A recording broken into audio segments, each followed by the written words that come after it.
अच्छा, अब मजे की बात यह है कि चैंपियंस ट्रॉफी में हमें मौका मिल गया वहां पे जाने का। चले गए, पहुंच गए। पहली बार जब मैं 2004 में गया था तो फियर ऑफ द अननोन था, तब थोड़ा डर था, लेकिन वो जैसे लैंड हुए ठीक हो गया। वो कहते ओ जी गुप्ता जी आ जाओ आ जाओ आ जाओ आ जाओ, इमिग्रेशन छोड़ो छोड़ो छोड़ो जी, लाइन हटाओ हटाओ हटाओ, आओ जी आओ आओ जी आओ आओ जी आओ।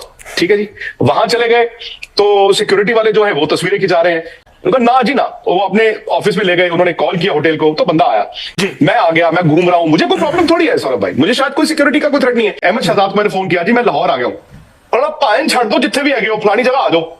अच्छा, पहला होता है खाना खाएंगे। उन्होंने इंटरव्यू किया, बड़ा जबरदस्त इंटरव्यू किया, और साथ ही पायन चलो। मैंने यार मैं लंच करके आया, मेरे पेट में दर्द हो रही, और नहीं पायन चलो।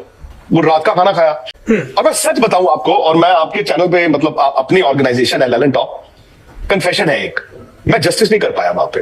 चैंपियंस ट्रॉफी 2025 के इख्तिताम के बाद जो क्रेडिट पाकिस्तान को दिया जाना था वो कहीं नजर नहीं आया। क्यों नहीं नजर आया? क्योंकि आईसीसी का जो करता धरता है वो इस वक्त जय शाह है, जो कि भारत के वजीर दाखिला यानी इंटीरियर मिनिस्टर का अपना बेटा है, अमित शाह का। और पाकिस्तान के लिए उनके क्या जज्बात हैं आपने जरूर देखा होगा, किस तरह अभी बकवास की जा रही है उनके अपने ही मीडिया पर जब इंडिया चैंपियंस ट्रॉफी जीत चुका है। दूसरी सबसे अहम बात कि पाकिस्तान के किसी भी शख्स को आईसीसी ने स्टेज पर मदऊ नहीं किया। हालांकि ये एक रीत, ये एक रवायत चली आई है कि जिस मुल्क में ये टूर्नामेंट कंडक्ट होता है, हालांकि इसमें चंद मैचेस हाइब्रिड थे, फाइनल भी हाइब्रिड था, लेकिन ऑफिशियल होस्ट तो पाकिस्तान था, तो पाकिस्तान को वहां पर स्टेज पर मौजूद होना चाहिए था। लेकिन जय शाह की आईसीसी ने ऐसा होने नहीं दिया। अब ये तावीलें दी जा रही हैं कि क्योंकि चेयरमैन नहीं थे तो हम इसलिए किसी जूनियर अफसर को मदऊ करना नहीं चाहते थे। बहरहाल अब विक्रांत गुप्ता साहब पाकिस्तान से जब वापस गए थे तो उन्हें काफी तनकीद का सामना करना पड़ा। तो उसके लिए उन्होंने चंद मिले जुले बयानात भी दिए, जैसे कि पाकिस्तान को स्टेट टेररिज्म खत्म कर देना चाहिए, बॉर्डर की सिक्योरिटी ये हो वो हो वगैरह वगैरह। और सुनील गावस्कर ने उनके साथ खड़े होकर ये बातें की थी। और उस वक्त पाकिस्तानी को काफी गुस्सा आया था कि तुम्हें हमने इतना ज्यादा प्यार दिया है तो तुम वापस जाकर किस तरह की बातें कर रहे हो। तो उसे लेकर काफी कंट्रोवर्सीज भी हुई पाकिस्तानियों पर। पाकिस्तानियों ने गुस्सा भी किया कि ऐसे कमजोर लोगों को तुम किस तरह इतनी ज्यादा इज्जत देते हो जो वापस जाते ही तुम्हारे खिलाफ बातें करते हैं। हालांकि यहाँ पर तुम्हारी तारीफों पर तारीफें हो रही थी। आज से चंद अरसे पहले एक भारतीय बॉलीवुड शख्सियत भी पाकिस्तान आई थी उर्दू मेले में। उन्होंने फैज अहमद फैज के नाम से मेले में उन्होंने शिरकत की थी उस कॉन्फ्रेंस में, और काफी पाकिस्तान के बारे में, पाकिस्तान में बैठकर नेगेटिव बातें की थी, और वापस जाकर भी बड़ी हल्लाशेरी उन्हें मिली थी। तो ये इनका तरीकाकार है, इनका तर्ज-ए-अमल है, जो कि पुरानी रवायत चली आ रही है कि बगल में छुरी होती है, मुंह में राम राम होता है, और इसी वजह से इन पर ये मुख्तलिफ किस्म की मुहावरे भी बने हैं। लेकिन विक्रांत गुप्ता अब क्या कह रहा है, जब वो वापस पहुंचकर उसने पहला बाकायदा इंटरव्यू ललन टॉप को दिया है, इस वीडियो में आपको दिखाते हैं, जिसमें वो फिर से तारीफें करना शुरू हो चुका है। शायद वो हिंदुओं का वो जो दबाव था उसके ऊपर, इंतहा पसंदों का, वो थोड़ा कम हुआ है, तो अब शायद सच निकलने लगा है। और ये कह रहा है कि मुझे शाहरुख खान वाली फीलिंग आ रही थी पाकिस्तान में, और पाकिस्तान ने मुझे जितना प्यार दिया है, या विराट कोहली और भारतीय क्रिकेट टीम के जितने फैंस हैं, उसमें कोई शक नहीं, पाकिस्तानी क्रिकेट को क्रिकेट के तौर पर देखते हैं। हम कोई दुश्मनी नहीं करते, हम कोई गोलियां या मिसाइल लेकर दुश्मन के मुकाबले में नहीं जाते, सिर्फ गेंद और बल्ला होता है, और प्यार उन्हीं को करते हैं जो अच्छा खेल पेश करते हैं। बहरहाल सुनिए क्या कुछ कह रहे हैं विक्रांत गुप्ता साहब इस सारे मामले को लेकर। इनका पहला बाकायदा किसी दूसरे चैनल को दिया गया इंटरव्यू में गया। इससे पहले मैंने कुल मिलाकर 100 दिन 100 रात वहां पे बिताई है। तो 19 साल बाद एक मौका था, मैं ये भी देखना चाहता था कि क्या है, क्योंकि वो डिक्लाइन तो कर ही रहे थे। अच्छा, अब मजे की बात यह है कि चैंपियंस ट्रॉफी में हमें मौका मिल गया वहां पे जाने का। चले गए, पहुंच गए। पहली बार जब मैं 2004 में गया था तो फियर ऑफ द अननोन था। वो पीआईए की फ्लाइट उड़ी थी दिल्ली से, और आधे घंटे बाद लाहौर लैंड हो गई। और क्या था, 3-4 घंटे बाद हमें कराची जाना था, और ये वक्त था जब कराची थोड़ा सा सेफ नहीं माना जाता था, तो तब थोड़ा डर था, लेकिन वो जैसे लैंड हुए ठीक हो गया। अच्छा, यहां पे तो हम रात को लैंड हुए, निखिल मेरे साथ थे, निखिल थोड़े डर रहे थे। अब निखिल भी वहां पे जाना चाहते थे, हम रात को पहुंचे, और सबसे पहला इंडिकेशन था इमिग्रेशन की लाइन में, इंडिया पाकिस्तान है, इंडियन पासपोर्ट है।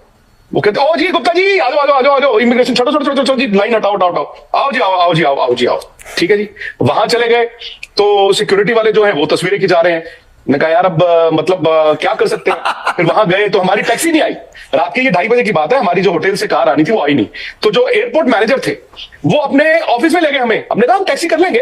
उन्होंने कहा ना जी ना गुप्ता जी अभी नहीं, ये सेफ नहीं है अभी रात के वक्त। मैं कहा सर मैं आया हूं, कोई टेंशन थोड़ी है यार। उन्होंने कहा ना जी ना, वो अपने ऑफिस में ले गए, उन्होंने कॉल किया होटल को, तो बंदा आया। सुबह हम उठे हैं, सौरभ भाई, और मैं झूठ नहीं बोल रहा हूँ, सुबह हम उठे तो हमारे दोस्त है सनाउल्लाह, वो जर्नलिस्ट है, वो आए हमें लेने। तो पहले तो मैंने निखिल को कहा, निखिल ये देख लो लाहौर। उन्होंने देखा, वाह। हमने कहा यार दो काम कर रहे हैं, एक सिम कार्ड लेना है क्योंकि लोकल सिम कार्ड चाहिए, इंडियन सिम कार्ड चलता नहीं है, और दूसरा यार करेंसी चेंज करानी है। हालांकि हम 3 दिन है पर करेंसी चाहिए होती है। सो हमें ले गए, सिम कार्ड चेंज करा रहे थे, वो शक्करकंदी की उन्होंने एक वीडियो बना दी। वो मुझे समझ नहीं आया, आधे घंटे में शक्करकंदी की वीडियो इतनी वायरल हो गई कि 3 दिन करेंसी एक्चुअली चेंज कराने की जरूरत नहीं पड़ी। अब हर चीज जो वहां पे, वो कहते जी हमारे यहाँ पे शक्करकंदी कहते हैं। हमने कहा हम भी शक्करकंदी कहते हैं यार, ऐसा थोड़ी है कि कुछ अलग हो गया। अच्छा, मेरा बर्थ है अमृतसर का, तो अमृतसर लाहौर किसी जमाने में सौरभ भाई वो ट्विन सिटीज कहा जाता था ना, कि 48 किलोमीटर का फासला है जी। और ये मैं बहुत पहले जब दौरा किया था तो मैंने देखा पंजाबी जिस तरह वहां पे अमृतसर में बोलते थे, और मैंने देखा लाहौर में भी वैसी, वो एक दूसरे को लोग प्यार में गाली भी वैसी देते हैं। तो मुझे लगता था मैं I can go to any part of the world और किसी की बोली से मैं आपको बता सकता हूं कि ये इंसान लाहौर और अमृतसर का है। मैं जलंधर का बंदा नहीं बता सकता, मैं लुधियाना का नहीं बता सकता, मैं चंडीगढ़ का नहीं बता सकता, पर अमृतसर लाहौर की पंजाबी बोलने के तरीके से मैं कहीं पर भी आपको बता दूं। खैर उसके बाद तो जो हुआ, मतलब वो क्या तरीका होता है विकास देखता हूं, सर? क्या कैसे बात करते हैं जरा कुछ? छोड़ो सर, अब मैं गाली थोड़ी इस पे, तो मतलब ये गाली को बीप करके बाकी तो बता दीजिए। नहीं, वो मतलब पंजाबी बोलने का डायलेक्ट अलग है। जैसे आप किसी भी स्टेट में जाएंगे तो उस स्टेट में क्या होगा, उसी लैंग्वेज को बोलने का डायलेक्ट बदलता रहता है। अमृतसर और जालंधर मतलब 90 किलोमीटर का फासला है, वहां पे अलग तरीके से बोली जाती है। वहां अमृतसर में पता नहीं there is some music attached to it, मैं बोल नहीं पाऊंगा बिकॉज मेरा बर्थ वहां पे है। मैंने 7 साल अमृतसर में गुजारे, बट मैं चंडीगढ़ आ गया तो मेरी पंजाबी थोड़ी शहरी पंजाबी हो गई थी। But the way they speak और म्यूजिकल पंजाबी होती है बिल्कुल वैसी की वैसी। तो खाना पीना भी वैसा ही है। द ओनली फर्क इज कि हमारे यहाँ पे इंडिया में आप हिंदी, पंजाबी और अंग्रेजी में दुकानें, वहां पे आपको उर्दू दिखती है। बट मेरे लिए इट वाज़न्ट स्ट्रेंज। मेरे लिए ये था सौरभ भाई कि देखिए, मैं तो खबर के लिए गया और मैं सच बताऊं आपको, और मैं आपके चैनल पे मतलब अपनी ऑर्गेनाइजेशन है ललन टॉप, कन्फेशन है एक, मैं जस्टिस नहीं कर पाया वहां पे। मतलब 3 दिन बहुत होते हैं, जस्टिस नहीं कर पाया क्योंकि मैंने ये भी करना था, ये भी करना था, ये स्टोरी भी करनी थी, वो भी करनी थी, वो भी करनी थी, वो भी करनी थी। मैं आई थिंक 20-25% पे ऑपरेट कर पाया। मैंने कुछ इंटरव्यूज किए। अच्छा, इंटरव्यूज में क्या होते हैं, अहमद शहजाद को मैंने फोन किया, जी मैं लाहौर आ गया हूं, और आप पायन छाड़ दो जितने भी आ गए हो, फलानी जगह आ जाओ। अच्छा, पहला होता है खाना खाएंगे। उन्होंने इंटरव्यू किया, बड़ा जबरदस्त इंटरव्यू किया, और साथ ही पायन चलो। मैं कहा यार मैं लज करके आया, मेरे पेट में दर्द हो रही, और नहीं पायन चलो। वो रात का खाना खाया, वो फिर मुझे जियो न्यूज, जियो और आज तक का एक हमारा वो भी है, वहां पे ले गए। ताबिश बड़ा अच्छा शो करते हैं, वो शो में भी मैं एक बात कर रहा हूं। मैं उस वक्त मुझे हल्का हल्का शाहरुख खान वाली फीलिंग होनी शुरू हो गई। मैं रात को वापस आया, अरे मैं आपको बता रहा हूं, हम रात को 1 बजे वापस आए होटल, 6 न्यूज चैनल नीचे खड़े थे। तो मुझे लगा यहाँ पे कोई स्टोरी होगी क्योंकि वो कुछ आईसीसी ऑफिशियल्स उसी होटल में थे। मुझे लगा यार कुछ हुआ होगा, तो मैंने अपने वो जासूसी जो है ना वो निकाला, तो अंदर मैंने कहा कुछ हुआ है। कहते नहीं जी हुआ नहीं, आपके लिए आए हैं। तो मैं तो वहां पे सिर्फ और सिर्फ इंटरव्यू दे रहा था। और लेकिन एक बात साफ है कि मतलब बात जरूर होते थे कि जी आप तो आ गए हैं, आप तो सेफ हैं, आपकी टीम नहीं आती, आपकी टीम को क्या प्रॉब्लम है। तो मैंने उनको समझाया, मैं कहा देखो, एक इंडिविजुअल का आना और एक क्रिकेट टीम का आना 2 अलग चीजें होती है। मैं आ गया, मैं घूम रहा हूं, मुझे कोई प्रॉब्लम थोड़ी है सौरभ भाई, मुझे शायद कोई सिक्योरिटी का कोई थ्रेट नहीं है। मतलब मोमेंट आप इंडियन टीम को वहां पे रख देंगे, वो सिक्योरिटी थ्रेट परसेप्शन बदल। वीडियो अपने मुलाहिजा की कमेंट सेक्शन में इस बारे में अपनी राय का इजहार जरूर कीजिएगा। चैनल को सब्सक्राइब नहीं किया तो जाते जाते उसे भी जरूर सब्सक्राइब कीजिए।